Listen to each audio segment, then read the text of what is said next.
Радвам се, между другото, после ще стане благодарност на тази тема към Слави Трифонов. Радвам се, че аз ще обърна интерес. Кажи, Ванко, я изпей една песничка.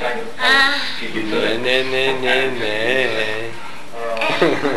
Лека нощ. Айде, лека нощ.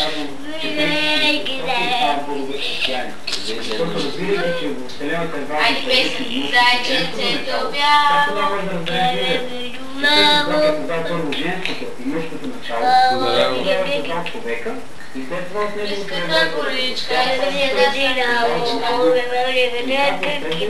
Не ли мелодията една друга песен?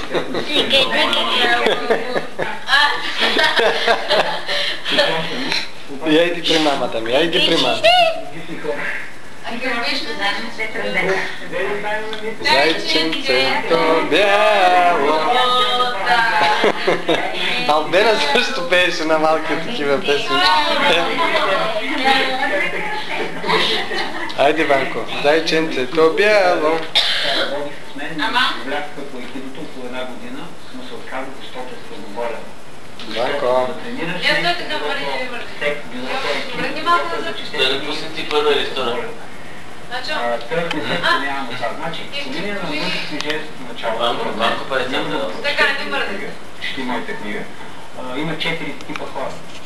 Това е да разбереш, това е много важно. И аз искам да разбера кой стои срещу мен. Има 4 типа хора. Има мъже, а между другото хромозомите и хормоните хромозомите определят дали си мъж или жена. Абе, стига обикаля, бе! Ей, Ванга! Това не е моя теория, но се признава. До тук следват 4 типа хора.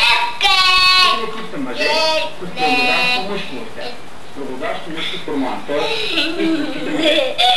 Живе! Коварна категория. Живе, задърга! Мъже, с преобладаващо женски хормони и преобладаващо женско начало. Не ми е удобно да кажа. Много си щастлив, бе! Жени, преобладаващо женско начало в тях, преобладаващи жени. Преобладаващо женско начало. Ти, бе, зайко! Мъжко качество, нежността и женство. И жени, преобладаващо мъжко. Хайде, помахай на камерата за чао. Ванко! Ванко! Защо ми казвате сега пред мен, че е жена Значи най-доброто, което можеш да направиш от себе си, е да балансираш тези две начала. Защото един мъж не балансира ли мъже и жената в себе си, остане ли само мъж, той става грубиян.